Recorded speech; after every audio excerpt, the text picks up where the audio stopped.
still remember sitting on the edge of my childhood bed when the silence outside the room became heavier than any scream I'd ever heard. The kind of silence that doesn't ask for attention. It demands it. The kind that fills the space between a mother and a son, like a wall that wasn't there 5 minutes ago.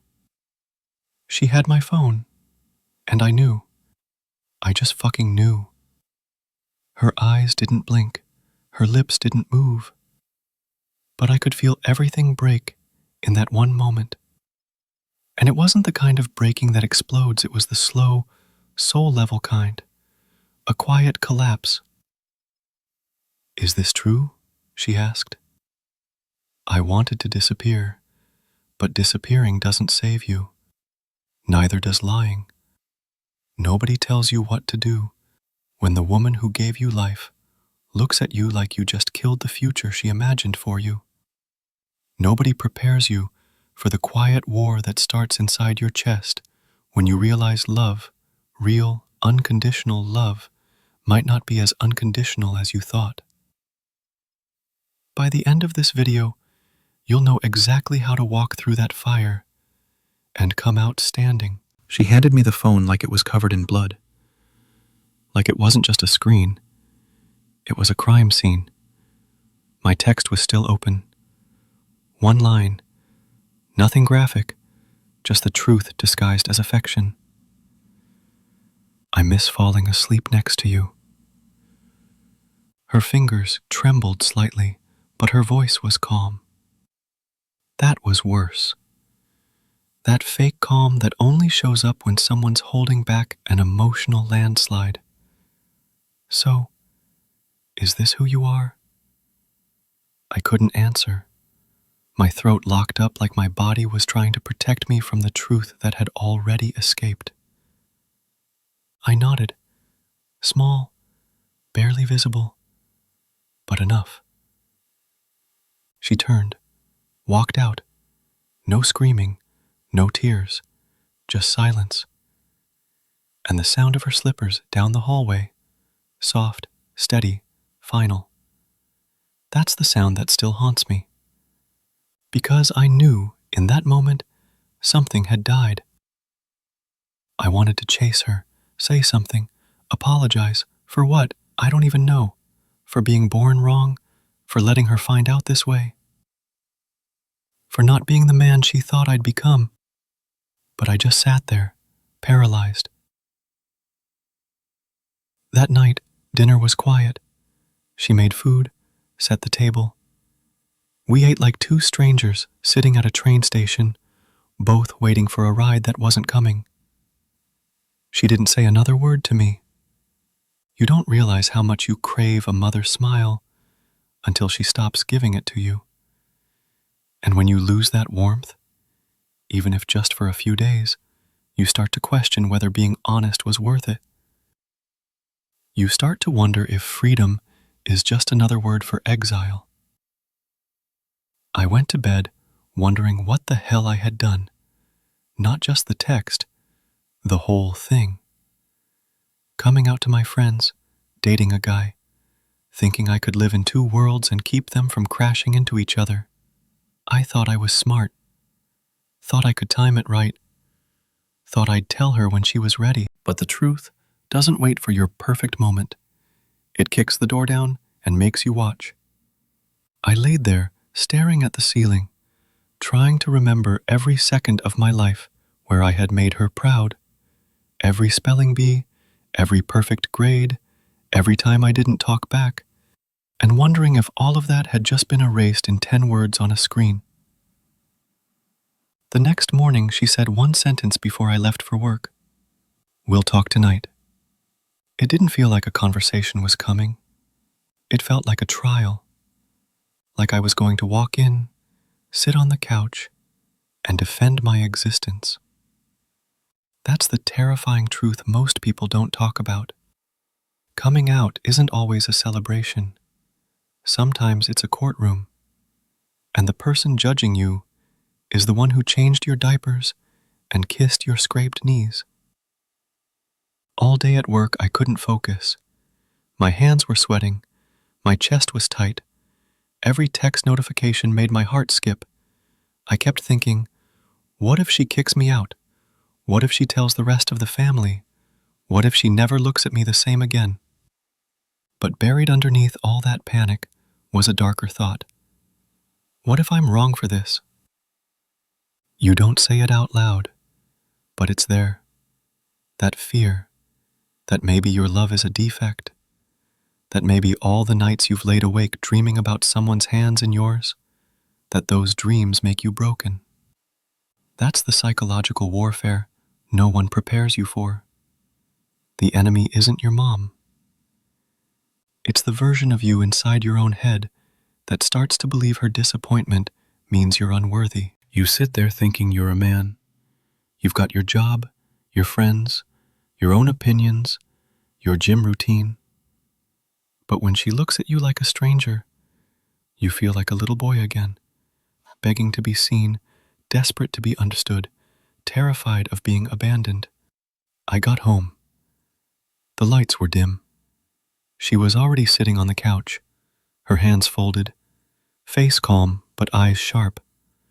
"Sit down," she said. I did. She started talking, not yelling, not crying, just talking. "I don't understand it," she said. "I never saw signs. I raised you a certain way. I had hopes. I had dreams. This is not one of them." It felt like she was reading a eulogy. I wanted to fight back. I wanted to say, "You still have me." But I didn't. I just sat there, let her pour out every thought, every ounce of confusion and sadness. And the more she talked, the more I realized this wasn't just about me. She wasn't grieving me. She was grieving the idea of me, the version of me she had built in her head. The son who would get married, have kids, show up to family dinners with a perfect wife and cute babies. That son died in her mind the moment she read that text. And I had to sit there and watch the funeral. It hurt. But somewhere deep down, I understood it. Because I had spent years grieving too, grieving the version of me I thought I had to be. Pretending, hiding, faking laughter at straight jokes, dating girls I didn't feel anything for. I had killed off the real me for a long time. So maybe this pain we were both feeling wasn't the end.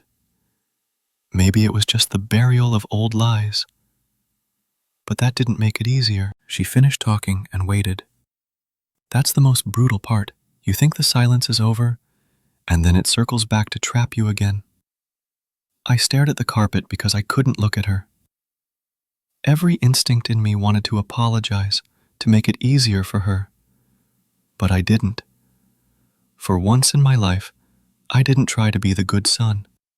I just said, "Yeah, I'm gay, and I'm not sorry." She blinked, once, like I'd just punched her. And maybe I did, in a way. But it was the kind of punch that was decades in the making. I had swallowed my voice for too long, said thank you when I wanted to scream, smiled through church sermons that condemned me, nodded through family dinners where every joke about those people cut a little deeper than the last. I wasn't going to flinch now. She shook her head. "You don't understand what this means." I almost laughed, not because it was funny, but because it was insane that she thought I didn't understand. I had lived what it meant. She had just read a sentence. I had spent years writing and deleting entire versions of myself in my own head. I didn't say that, though. I just nodded, calmly. "Yeah, Mom, I do." And then, nothing. Not a hug, not a scream. Just her standing up and walking to the kitchen like the conversation had never happened. And maybe in her mind, it hadn't. Maybe she thought if she just ignored it long enough, I'd snap out of it, like it was a phase, like being gay was a cold and I'd eventually recover. That week was hell. She didn't bring it up again, didn't ask me how I was, didn't check in. We lived together, but it was like she moved out emotionally. Her presence was there, but her warmth was gone. It felt like I was living with a ghost who used to be my mother. You start to second guess everything. You wonder if it would have been better to stay hidden, to keep playing the role, to just lie. Because at least then, you had her affection. At least then, dinners weren't filled with silence and avoidance. At least then, you didn't feel like you were losing the person who was supposed to love you, no matter what. But then something inside you kicks in. Something cold, hard, steady. It's the part of you that realizes your entire life has been shaped by needing her approval. Every award, every achievement, every "yes, ma'am" and "I'll be home by 10." You weren't being good, you were being afraid. Afraid of losing love that was always conditional. Afraid of stepping outside the mold. And when that fear breaks, what's left is clarity. Sharp, painful clarity. You realize that for most of your life, you weren't really her son. You were her project, her performance, the reflection she wanted to see when her friends asked about her boy. He's got good grades. He's so polite. He's going to be a doctor. She never saw you. She saw the idea of you.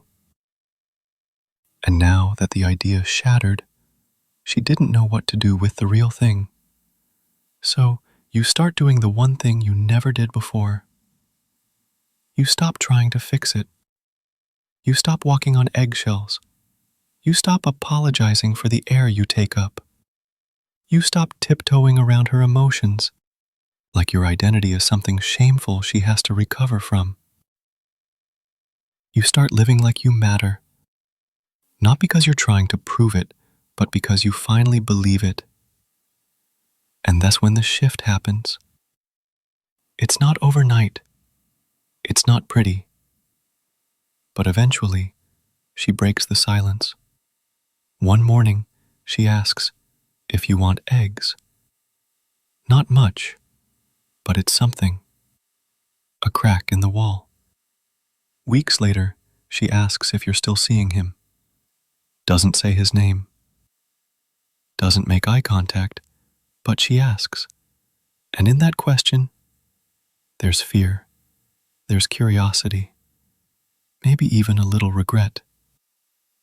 You answer, not coldly, not defensively, just like a man who isn't hiding anymore.